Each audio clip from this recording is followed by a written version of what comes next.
What's going on, guys? Welcome to the video. In this video, we're gonna be going over my top exercises when it comes to building your six-pack, your abs, right? Abs is definitely one of those muscle groups that have, again, mistrained because people think you gotta train them every single day to actually grow them, which is simply not true, right? Abs grow the exact same as any other muscle.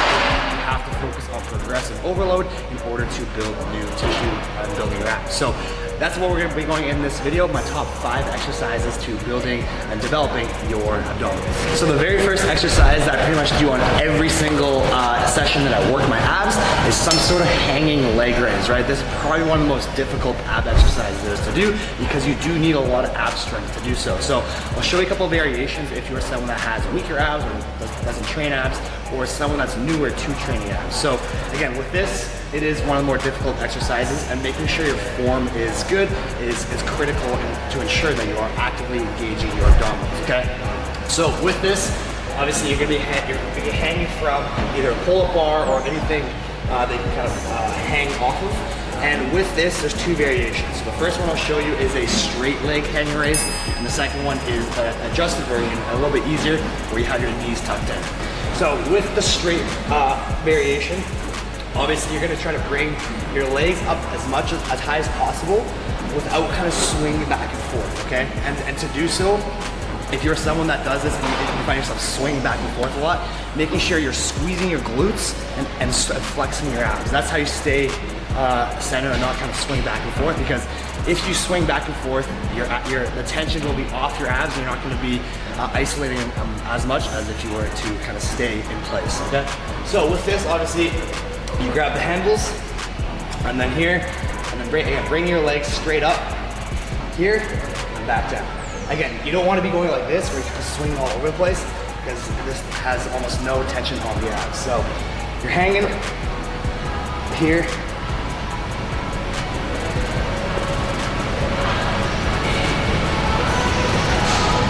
and here you want to flex. And again, if you're someone that does tend to swing, making sure you're flexing your glutes, flexing your abs, and here. Again, if that exercise is too difficult for you, then you can try the having your legs tucked in, because it'll be a little bit easier to perform. So here, you get the exact same movement, but instead of having straight legs, you're gonna be legs tucked in and squeeze. Here, legs tucked in, squeeze. And squeeze, right? So that's the first ab exercise. Probably the most difficult one that I'm showing you in this video.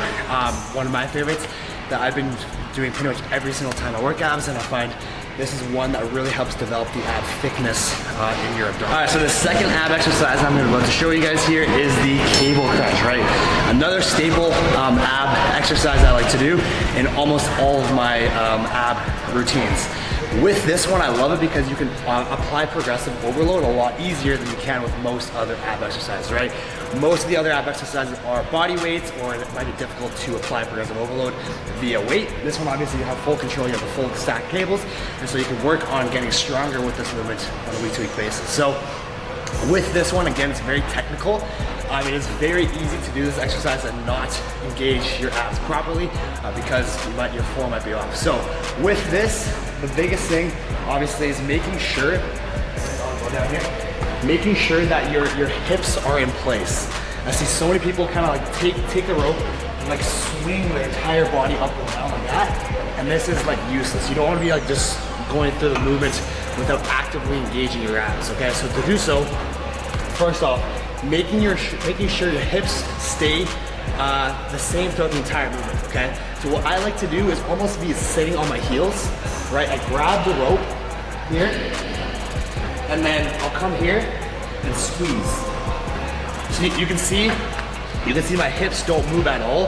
At the bottom of the movement, I make sure to squeeze my abs as hard as possible.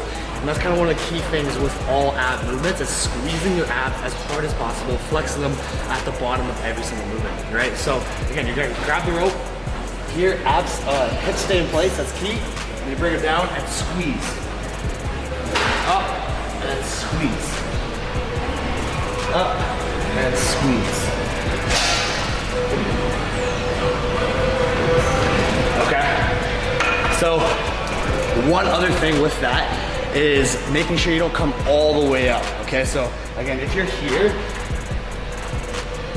you go all the way up, and you kind of lose the tension on your abs. So I recommend going all the way to the bottom, of course, squeezing, and then on the way up, probably stopping here, okay? Because at that point, my abs are still engaged, and again, with this, you want to place and keep as much tension on your abs as possible. So that's my second kind of staple movement when it comes to abs. Let's move on to the next one. All right, so my third staple exercise when it comes to building abs is a Russian twist, right, with a med ball, okay? This is probably one of the more common ones. I'm sure you guys have tried this at some point throughout your lifting journey. It's pretty simple, not as technical as the previous two with the hanging leg raises and the cable crunch. So again, with this, obviously grabbing a medicine ball, it's not too heavy, not too light, so you kind of gotta play around with what works for you. But again, pretty easy. There's a couple variations I'll show you here. The kind of the biggest difference, obviously, is one with your feet planted on the ground, and then one with your feet off the ground. So the one off the ground is a little bit harder because obviously you have less stabilization.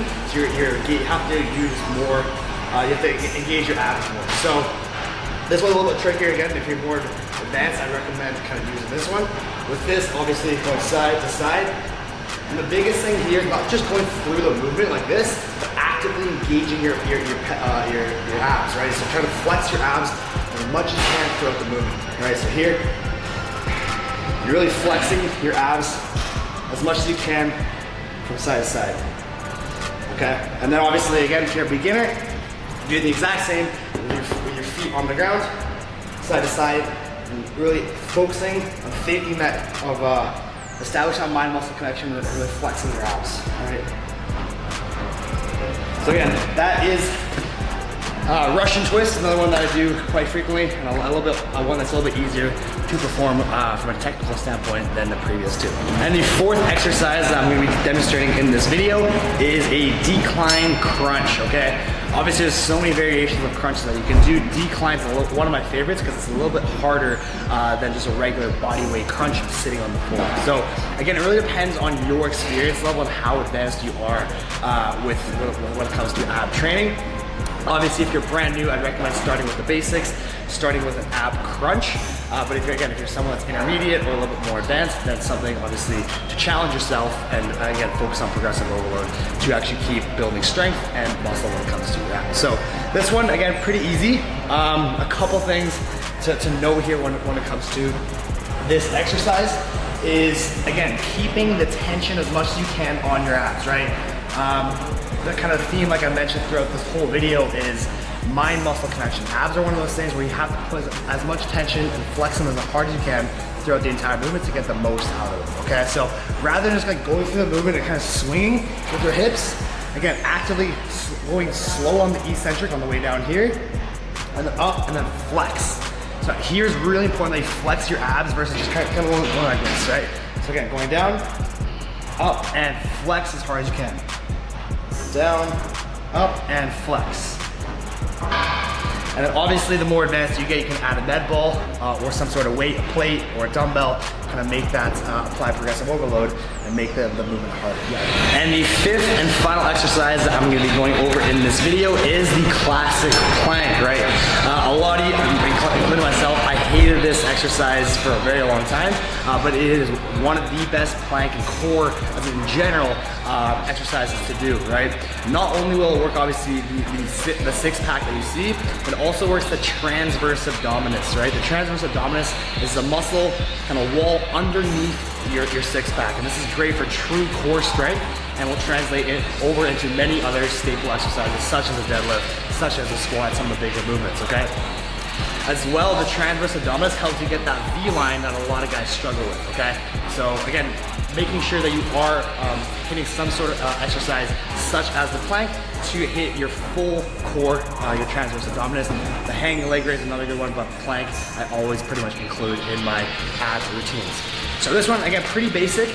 And the way to apply progressive overload is just kind of adding more and more time onto every time you plank, right? So if you do a minute, maybe next time aim for a minute 15, and the following time a minute and a half. Obviously, kind of slowly progressing on a week-to-week basis is the key to progressive overload when it comes to plank. So pretty basic here.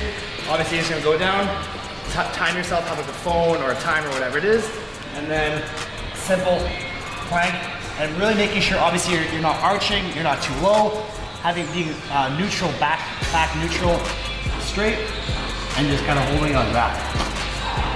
If you want to make it harder, having your elbows higher up will increase the engagement on your abs, making it quite a bit more difficult. So again, if you're more advanced, doing this. If you're more beginner, having your arms right on your shoulders. So that pretty much concludes this video, my top 5 exercises when it comes to building your six-pack, increasing the strength and size of your core. And yeah, hope you guys enjoyed it, and we'll see you here in the next one.